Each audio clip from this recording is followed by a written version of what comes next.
Ertugrul Ghazi season 3 کے قسط number 46 میں آپ سب کو خوش آمدید کہتے ہیں۔ اس قسط کا آغاز اس سین سے ہوتا ہے جہاں چاویدار قبیلے کے سپاہی باتو خان کو ڈھونڈتے ڈھونڈتے اس کے پاس پہنچ جاتے ہیں۔ باتو خان کہتا ہے اپنی تلواریں نیچے کر دو، میں خود یہاں گرفتاری دینے آیا ہوں، میں آپ کے آنکھوں میں چاویدار قبیلے کے لیے وفاداری دیکھ سکتا ہوں، یا تو آپ لوگ مجھے پکڑ کر قبیلے لے جاؤ یا میرے ساتھ مل کر اپنے قبیلے کو پرانے شاندار دنوں کی طرف لے جائے۔ ایک سپاہی کہتا ہے تم ہمیں کیا بتانے کی کوشش کر رہے ہو باتو خان؟ باتو خان کہتا ہے پہلے آپ لوگ یہ جان لو کہ میں غدار نہیں ہوں، میں صرف اورال کے حکم پر چلا ہوں، لیکن اورال بلا شبہ ایک غدار ہے۔ پھر سپاہی کہتا ہے ارطغرل ہنلی بازار میں اسے سزا دے دے گا، وہ اپنی گناہوں کے ساتھ دفن ہو جائے گا باتو خان، لیکن ان سب چیزوں کا ثبوت کہاں ہے؟ باتو خان کہتا ہے میں نے سب کچھ اپنے آنکھوں سے دیکھا ہے، میں نے یہ بھی دیکھا ہے کہ اس نے ارطغرل کی سونے کی کان بند کر دی تھی۔ سونے کی کان کا سن کر سپاہی کچھ سوچ میں پڑ جاتے ہیں۔ دوسری طرف چولپن کی طبیعت خراب ہونے کے بعد قبیلے کی دائی اس کا معائنہ لے رہی تھی۔ معائنے کے بعد وہ کہتی ہے اسلحان خاتون مجھے افسوس ہے، بچہ مر چکا ہے۔ یہ سننے کے بعد اسلحان خاتون رونے لگتی ہے اور پھر غصے میں کہتی ہے ارطغرل۔ دوسری طرف چاویدار قبیلے کے مرکزی خیمے میں جرگہ شروع ہو چکا تھا تاکہ نئے سردار کا انتخاب ہو سکے۔ الیار کہتا ہے سب سے پہلے میں آپ سب لوگوں کا شکریہ ادا کرنا چاہتا ہوں، آپ لوگوں نے یہاں آ کر مجھے شرف بخشا ہے۔ اپنے بابا کے وفات کے بعد میں اپنے قبیلے کا نیا سردار بننا چاہتا ہوں۔ یہ سن کر قبیلے کا ایک آدمی اجار کہتا ہے آپ نے قبیلے کے معاملات کو بے نقاب کر دیا تھا اور اپنے باپ کے موت کا وجہ بنے ہو، اور اب آپ قبیلے کے سردار بننا چاہتے ہو، لیکن آپ یہ جان لو کہ نہ ہی میں اور نہ ہی جرگے کے دوسرے لوگ یہ ہونے دیں گے۔ آپ سے پہلے قبیلے کی سرداری کا حق میرا ہے۔ اتنے میں اسلحان اندر داخل ہو جاتی ہے اور کہتی ہے الیار کی وجہ سے ایک اور موت ہو گئی ہے۔ یہ سن کر الیار غصے میں کڑا ہو جاتا ہے اور کہتا ہے اپنی حد میں رہو اسلحان۔ اسلحان کہتی ہے اورال بائی کا بچہ پیدا ہونے سے پہلے ہی فوت ہو گیا ہے۔ چولپن خاتون اورال بائی کا دکھ برداشت نہیں کر سکی اور وہ خود بھی موت سے لڑ رہی ہے، اور آپ لوگ یہاں نئے سردار کے بارے میں بات کر رہے ہیں۔ پھر اسلحان الیار کو کہتی ہے اس سب کی ذمہ دار تم اور ارطغرل ہو، یہ کہہ کر وہ باہر نکل جاتی ہے۔ دوسری طرف باتو خان چاویدار قبیلے کے 3 سپاہیوں کو سونے کی کان کا لالچ دے کر اپنے ساتھ ملا لیتا ہے اور انہیں کہتا ہے کل تم ایک جگہ آ جانا، پھر میں تمہیں سونے کی کان دکھاؤں گا۔ دوسری طرف ترگت اورال کو لے کر ہنلی بازار میں پہنچ گیا تھا۔ اتنے میں ارطغرل بھی وہاں آ جاتا ہے تاکہ وہ اورال کو سزا دے سکے۔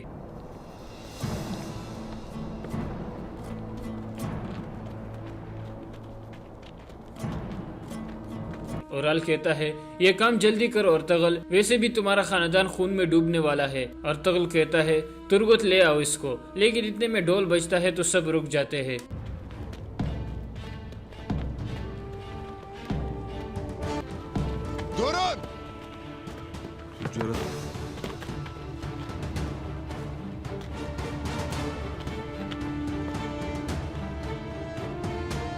ویسولیس وہاں پہنچ جاتا ہے جو پیترس اور لسکارس کو بھی اپنے ساتھ لاتا ہے۔ پھر وہ پاس آ کر قاضی سے کہتا ہے قاضی حضرت میں کچھ کہنا چاہتا ہوں۔ قاضی کہتا ہے بولو کمانڈر ویسولیس۔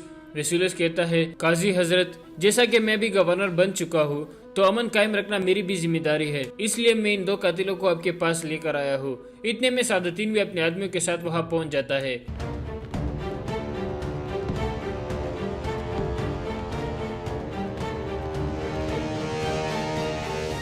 اور آتے ہی ویسولیس کو کہتا ہے کمانڈر ویسولیس آپ یہاں کیا کر رہے ہیں اور یہ سزا کیوں روک دی گئی ہے؟ ویسولیس کہتا ہے میں نے لسکارس سے گورنر کی قتل کی تفتیش کی تھی، لیکن اس میں تو دوسرا آدمی شامل ہے، اور وہ ہے یہ آدمی جسے ہنلی بازار میں تاجر حسن کے نام سے جانا جاتا تھا، اور اسی نے گورنر کے قتل کا منصوبہ بنایا تھا، لیکن اس نے الزام بے گناہ اورال پر لگا دیا تاکہ دونوں ریاستوں کے درمیان امن کو خراب کر سکے، اس لیے ہم اپنا مقدمہ واپس لیتے ہیں۔ یہ سننے کے بعد سعادتین کہتا ہے صلیبیوں نے ہم سب کو دھوکہ دیا ہے، قاضی حضرت اورال صاحب بے گناہ ہے، ہمیں ان کو آزاد کر دینا چاہیے۔ یہ سن کر اورال کے چہرے پر مسکراہٹ آ جاتی ہے اور کہتا ہے ارطغرل صاحب آپ انصاف کی بات کر رہے تھے، اب یہ ثابت ہو گیا ہے کہ میں بے گناہ ہوں، اس کے بعد تم میرے انصاف کا سامنا کرو گے۔ ارطغرل کہتا ہے میں کیسے مان لوں کہ آپ سچ بول رہے ہو کمانڈر ویسولیس، آپ کو یہ ثابت کرنا ہوگا۔ ویسولیس اپنے ایک آدمی کو رجسٹر لانے کا اشارہ کرتا ہے تو وہ رجسٹر لاتا ہے اور کہتا ہے یہ رجسٹر سیمن کے تہخانے کا ہے جو مجھے پیتروس کے پاس سے ملا ہے۔ سعادتین رجسٹر دیکھنے کے بعد کہتا ہے یہ صحیح ہے قاضی حضرت۔ پھر قاضی وہ رجسٹر دیکھتا ہے۔ اس کے بعد ویسولیس کہتا ہے میرے پاس ایک اور بھی ثبوت ہے۔ پھر وہ ہیلینا کو وہاں بلاتا ہے اور کہتا ہے کیا یہ وہی آدمی ہے جس نے شاہی قافلے پر حملہ کیا تھا؟ ہیلینا کہتی ہے ہاں یہ وہی آدمی ہے، یہ ان سب کا کمانڈر تھا۔